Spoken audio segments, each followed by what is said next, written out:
Hello বন্ধুরা, chicken আসলেই না আমার মনে হয় এক এক দিন এক এক রকম রান্না করব। তাই আজ বানিয়ে নিলাম দই চিকেন।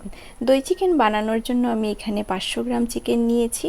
তার মধ্যে 1 চামচ নুন দিয়ে দিলাম, নুন দিয়ে একটু গোলমরিচ দিলাম, যে যতটুকু ঝাল খাও ততটুকু দিয়ে দেবে। তারপর দিলাম 1/2 চামচ আদা বাটা, 1/2 চামচ রসুন বাটা দিয়ে ভালোভাবে আমি মেখে নিলাম। তারপর 1 ঘন্টার জন্য রেখে দেবে। আমি রেখেছিলাম পুরো রাত্রি, ফ্রিজে রেখে দিয়েছিলাম। তোমরা চাইলে সময় যদি কম থাকে 1 ঘন্টাও রাখতে পারো, আর সময় বেশি থাকলে পুরো রাত্রিও রেখে দিতে পারো। এখানে আদা রসুন বাটাটা আমি আলাদা করে দিয়েছি, তোমরা চাইলে একসাথে দিয়ে দিতে পারো। আমি একসাথে দেই না, একসাথে বেটে রাখলে কিছু সময় পর দেখা যায় জল ছেড়ে যায়, তাই আমি একসাথে দিই না। আমি আলাদা করে আদা দেই, আলাদা করে রসুন দিই। এখন এখানে আমি কোনো মশলা দেব না, লেবু বা ভিনিগার কিছু দিয়েই মাখবো না, কারণ পরে দই দেব। দই দিয়ে যদি লেবু বা ভিনিগার দিয়ে মাখি পরে দইটা কেটে যেতে পারে।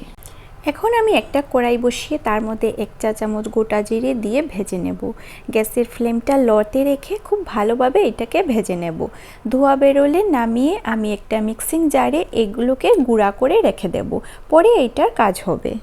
এখন কড়াই বসিয়ে তার মধ্যে তেল দিয়ে দিলাম, তার মধ্যে সাদা তেল। তেলটা গরম হয়ে গেলে ম্যারিনেট করে রাখা চিকেনগুলোকে একটা একটা করে তেলে দিয়ে দেব। এখানে একটু সময় দিয়ে চিকেনগুলোকে ভালোভাবে ভাজবো। এই ভাজার মধ্যেই আমাদের চিকেনগুলোকে 50% সেদ্ধ করে নিতে হবে। আর যেহেতু পুরো রাত্রি আমার ম্যারিনেট করে রাখা ছিল, সেজন্য খুব একটা সময় লাগবেও না। আপনাদের যদি হাতে সময় কম থাকে আপনারা কম সময় রেখে আপনারা করে নিতে পারেন, আর যদি হাতে সময় বেশি থাকে তাহলে রেখে দেবেন, রান্নার সময় সময়টা কম লাগবে।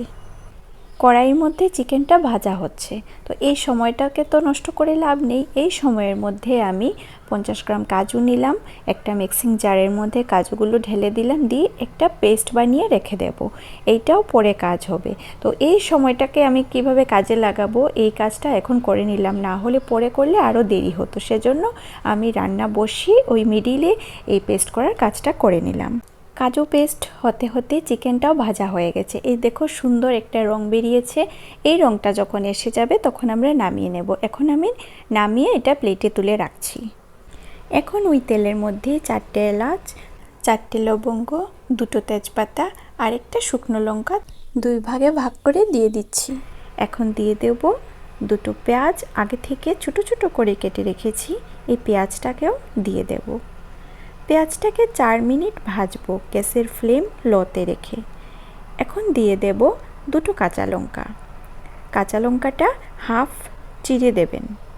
তার সাথে 1/2 চা চামচ আদা বাটা ও 1/2 চা চামচ রসুন বাটা দিয়ে এগুলাকে সুন্দর করে কিছু সময় ভাজতে থাকবো। এখন সুন্দর একটা গন্ধ বেরোচ্ছে। এখন দিয়ে দেব 1 চামচ মৌরি, 1 চা চামচ ধনে গুঁড়ো। মনে রাখবে গ্যাসের ফ্লেমটা লো রাখবে। এখন মৌরি আর ধনে গুঁড়ো দেওয়ার পর ভালোভাবে মেশানো হয়ে গেলে তার মধ্যে কাজু পেস্টটা দিয়ে দেব। কাজু পেস্ট দেওয়ার পর গ্যাসের ফ্লেমটা মিডিয়াম করতে হবে, আর 2 মিনিট সমস্ত উপকরণগুলি নাড়তে হবে। যখন দেখব মশলা থেকে তেল বেরিয়ে গেছে তখন ভেজে রাখা চিকেনগুলো দিয়ে দেব। চিকেন দিয়ে স্বাদ মতো নুন আর চিনি দিয়ে দেব।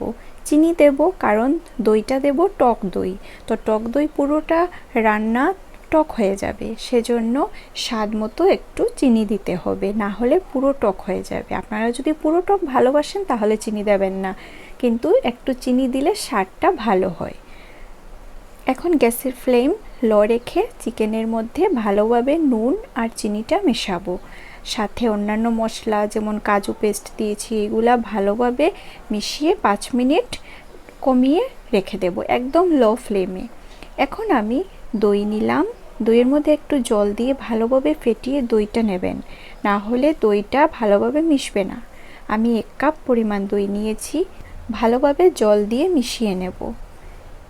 এই দেখো চিকেন থেকে তেল বেরিয়ে গেছে। এখন আমি দইটা দিয়ে ভালোভাবে কিছু সময় নাড়তে থাকবো, আর গ্যাসের ফ্লেমটা খুব কম আঁচে রাখবো।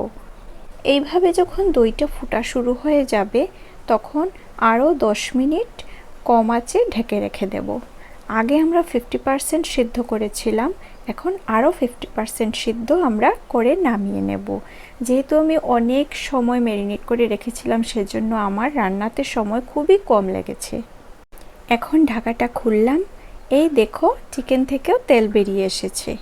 এখন দিয়ে দেব ভাজা জিরে গুঁড়ো, তারপর দিয়ে দেব একটু গরম মশলা আর একটু কসুরি মেথি দিয়ে গ্যাস অফ করে কিছু সময় ঢেকে রেখে দেব।